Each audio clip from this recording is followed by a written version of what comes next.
Hey, welcome to another video, and today we have Jar of Flies by Alice in Chains, which technically it's not an album, it's an EP, although it's a pretty big one compared to most other EPs that I've covered. Most other EPs that I've covered have been like 5 songs long at the most, maybe 6 if you're lucky. This one is a whole 7. So yeah, it's basically like it's a mini album. Let's call it a mini album. I mean, technically an EP is a mini album, so let's just go with it.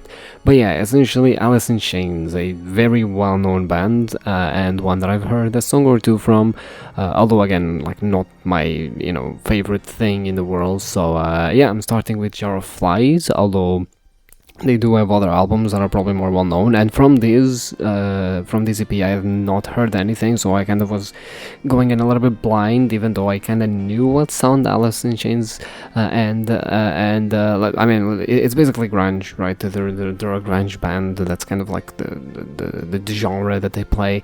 I mean, to a certain degree, Alice in Chains is offensively grunge, I'm gonna be honest, especially this EP.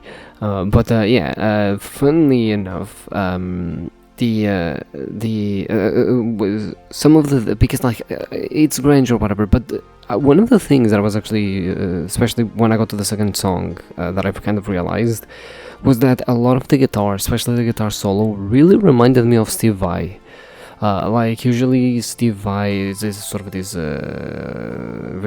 guitar virtuoso, that mostly just plays guitar. That's what his songs are about, it's the guitar. And a lot of the playing, like, I don't know who the guitarist for this band actually is, but my god, that was sounding really nice, and it's pretty clear that's really good at the guitar. So that was actually, like, the guitar in the entire body of work here was actually doing a lot of heavy lifting for me. Usually I'm not like a fucking guitar enjoyer or whatever. I mean, technically I am. I was a guitar enjoyer when I was younger. I just kind of changed nowadays. But yeah, like, the guitar work on this album is so good, and it contributes so much to, like, the vibe and atmosphere of the album. Like, it heavily contributes to the sound of the album for sure, right? Which is really funny because it's sort of like this 90s psychedelic vibe, which actually to me is what really defines grunge, right?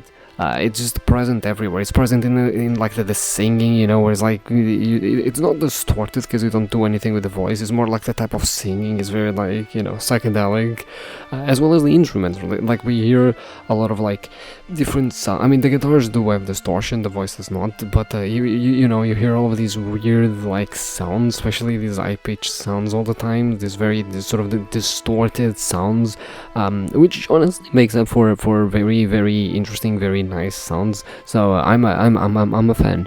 But yeah, honestly, the vocals are actually pretty powerful. That's something else that I actually have to note.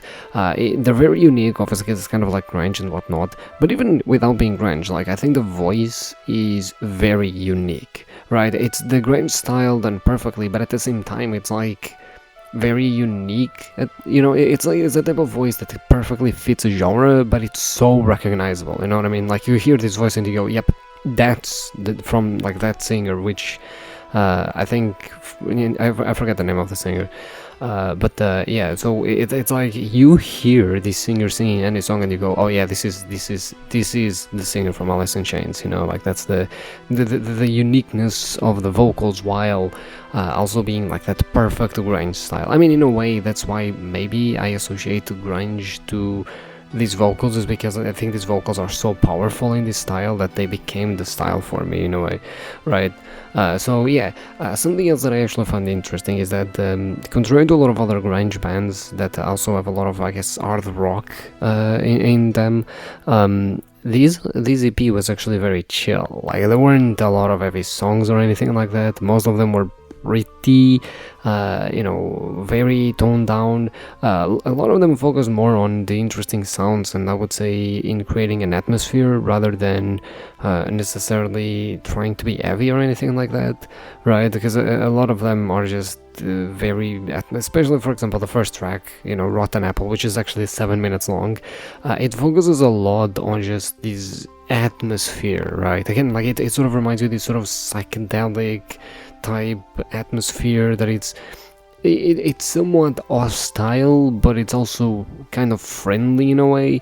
I noticed that a lot with a lot of 90s bands, is that a lot of them sort of had these, pushing the envelope and creating songs with more atmosphere of, something that was, I guess, less accepted and a bit weirder and weirder and weirder, to the point where then you get to bands like Slipknot, where it's just completely fucking weird, right? And I mean, bangers as well, but completely weird. But, that aesthetic of, yeah, it's really weird and it's very bizarre, but that's kind of like what draws people in, and there's a certain level of comfort in that. So on that regard, it does sound like that.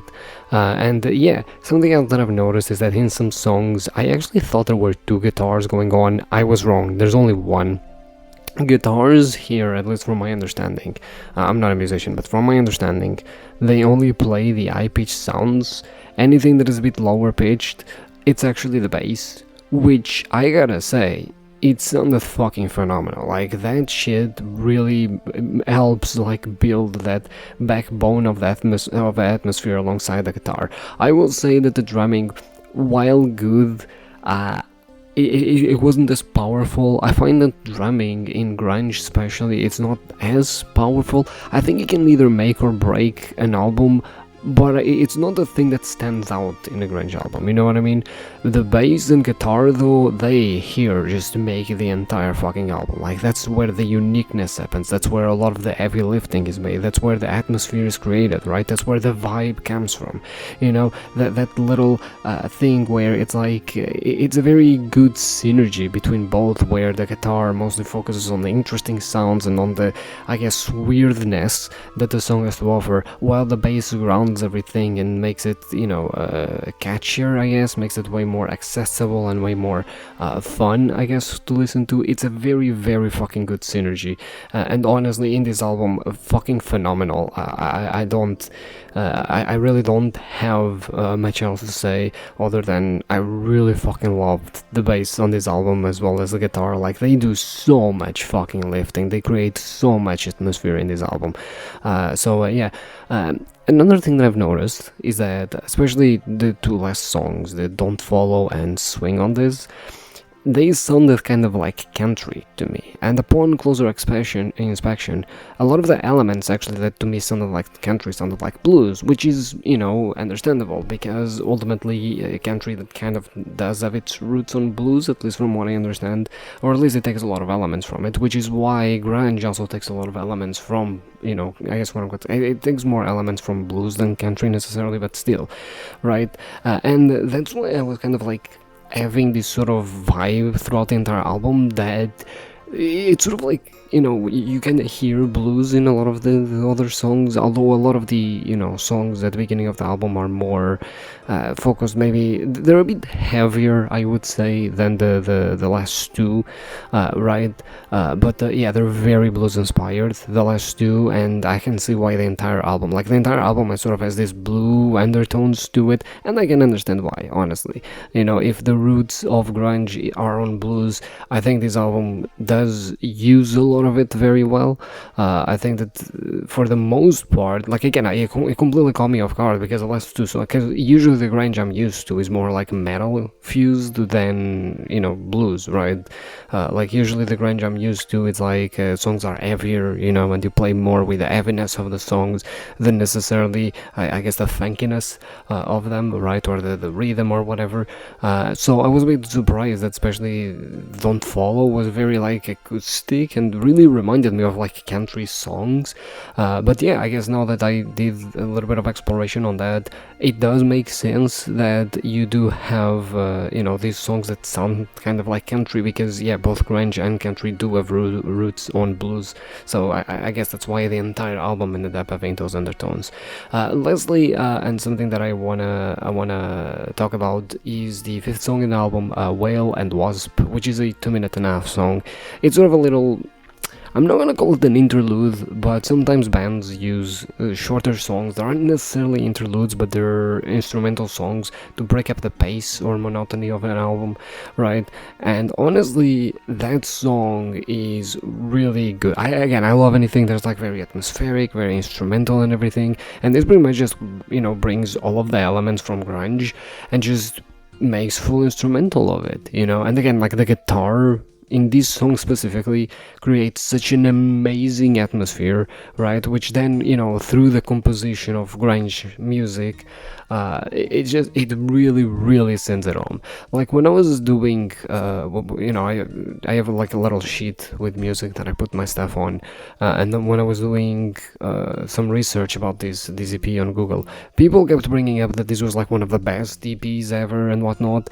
And I can see why. It's really good, it's really solid. Again, like for this being an EP and this being one of the first things that Alice in Chains actually put out was really surprising to me, because I was like, this actually has a lot of fucking quality, and to a certain degree it's like, where do you go from here? Because if you didn't tell me that this was an EP, I would assume that this was just a veteran band making, their fucking magnum opus in a way, right? So I was very surprised with that, and it's completely fucking solid, like completely solid, and I can understand why people fucking love this and say that this is like the best thing ever and whatnot, because it really is. So I mean that's pretty much it for me. My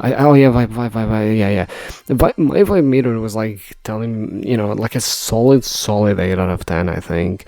But at the same time, I think it's a bit hard for me to distinguish that right now, because I'm kind of sleepy.